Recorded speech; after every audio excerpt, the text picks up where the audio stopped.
Hi, thanks for joining me on Wilderness with Amani. I tried to fish Echo Lake yesterday for YouTube, and man, I hiked to Upper Echo Lake. It was covered with ice still, it was breaking up. Went to Lower Echo Lake.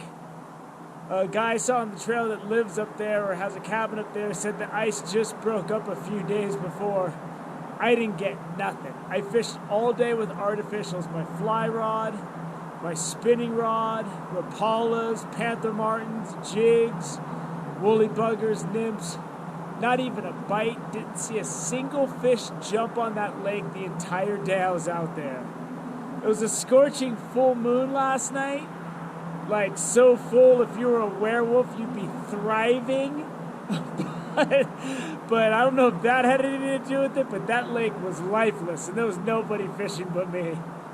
So I'm at Lake Tahoe. I slept in my car last night, and you know, me in the back of my car, I got my transistor radio.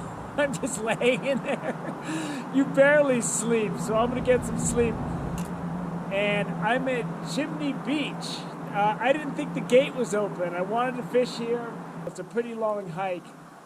The Chimney Beach is over there. That's where most people go. I'm gonna go that way and try to post up on some rocks. If I can climb out on one of the points, that's usually the best. But the issue with that is it's dangerous to climb out there. We're just gonna have to see how adventurous I feel. I wanna catch a fish, but I wanna be able to walk out without having to drag myself up the hill with a snapped leg because I tried to jump over some chasm that I shouldn't have even messed with.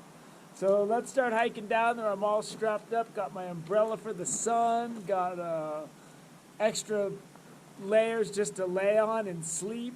Got all my stuff, so let's start hiking down there and let's go try to find a spot. Man, by the time it got to be about 5 o'clock yesterday,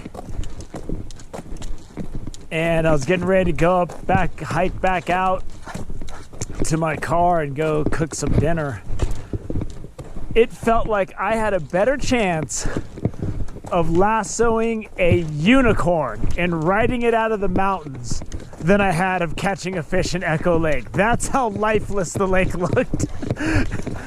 So like I said, the lake is down there far.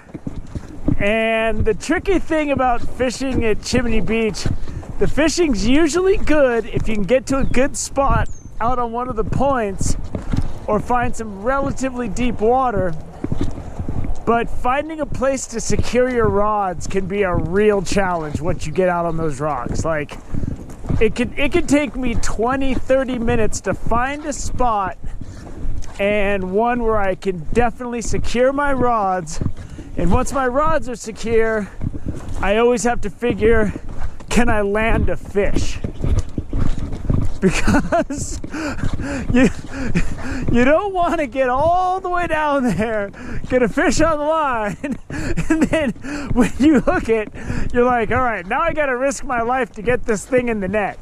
I'm not looking to risk my life today. That's not my goal. So you just want to stay on this main trail till you get down to kind of where the water is. And then once you get down there, then you start wondering where you can make your moves. So there's Chimney Beach. And it's got an old chimney on it, I assume from some old house.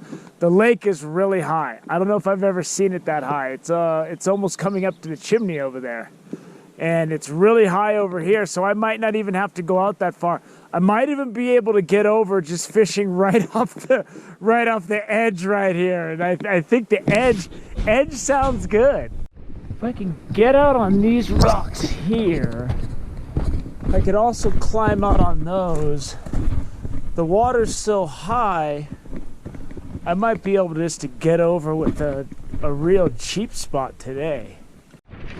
The farther the other direction you go from Chimney Beach, the less likely you are to encounter anybody the whole time you're down here. Even in the summer, man. Because a little bit of walking and hiking can often weed out a large chunk of the population.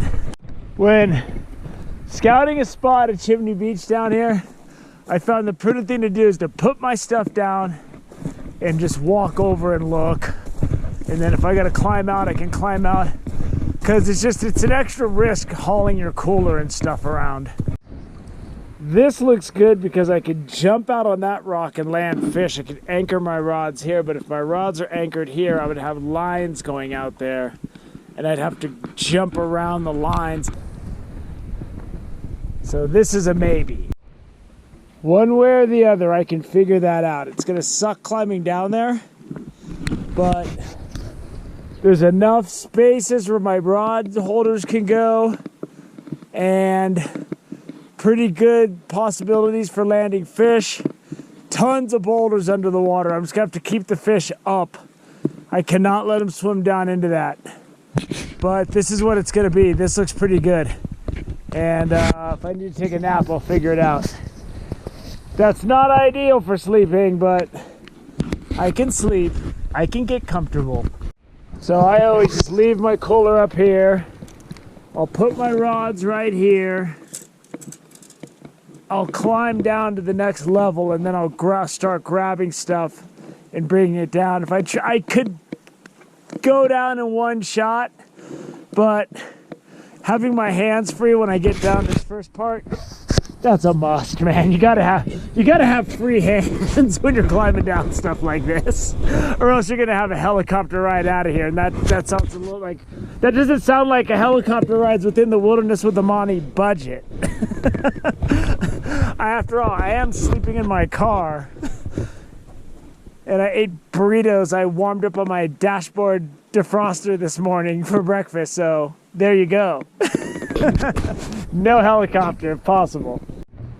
So I'm gonna be riding high on my rod set. It's good and secure. Those aren't going anywhere even if I'm sound asleep. My lines will be high up over that rock, and then I'll keep my net down here. And then by putting my net in that central location, if I gotta go here to land a fish, I can. If I gotta go out there to land a fish out there, I can. Either way, I'm dealing with big boulders for the fish to swim into all around here. So I'm working a 5'6" rod that's really limber and a 5-foot ultralight rod. 5-foot ultralight's the one that's really got to watch out for, because bigger trout, you really got to worry about them being able to overtake you and get into some of these caves. There's literally like caves down there the fish can swim into. Good to know I'm aware of my tackle. I have like maybe 8 bait ups of power bait in here, so I got to use this very sparingly. So I'm going to be fishing about 5-foot leaders here. Even with my night crawler rod that is tougher to cast than a full night crawler. I might even go with a smaller night crawler just so I could cast it out farther. But the trick here when you're fishing big boulders like this, once your weight hits the bottom and stops sinking, don't move it even an inch. If you move it an inch, it can cause it to roll off of the boulder it's sitting on and get you wedged. And then when you reel in, you need to put your rod over your head and simultaneously be reeling as fast as you possibly can, because you will get snagged. But if you do that, that'll greatly reduce any snag issues that you have. And I winged my power bait way out there. It's a 45 count with a 1/2 ounce sinker till the time it hits the bottom. So that's a pretty deep set, but I've caught some of the biggest. This is one of the hardest shorelines to fish, but I've caught some of the biggest fish I've caught in Lake Tahoe out here. So my lines are in. I got good sized bows in my line so that the fish can take it a little bit with the slip sinker, but I can't give them too much room to run because they will run you into a cave the second they feel there's any kind of tension.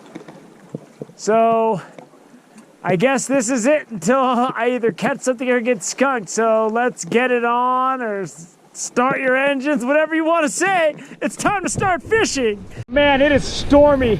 It's not as bad as it was though. Come on. He's tugging. He's tugging.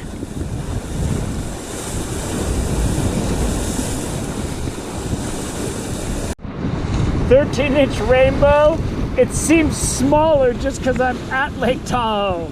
And these waves are rolling in, but they were rolling in way bigger earlier. Like, it was dangerous down there. I'm glad I didn't have to find out if I had to go down there what that was gonna be like, because it was ugly. It's starting to calm down. And those fillets aren't huge, but with a little bit of mashed potatoes and some veg, I can get a meal out of that. And to say I'm low on bait, I had to scrape this thing dry just to get the half bait up I have on my last thing. And see these waves crashing in? It was like that every couple minutes earlier. And that's why I'm glad that I didn't get anything earlier, man, because it's a lot calmer now. And I was doing the math on what it was gonna be like to climb down there, and it was dangerous. And this week hasn't been great, and that's why I'm bringing that fish home and I'm eating it. I put a lot of effort in. Barely slept last night in my car, and unless I get a big hit right now, that 13-incher might be it for this week. I'm fishing for Patreon tomorrow, but for now, that's gonna be it. I hope you enjoyed this stormed out day at Lake Tahoe and my tales of failure yesterday. Thank you for joining me on Wilderness with the Monty. Until next time, I've got to watch out. These waves are getting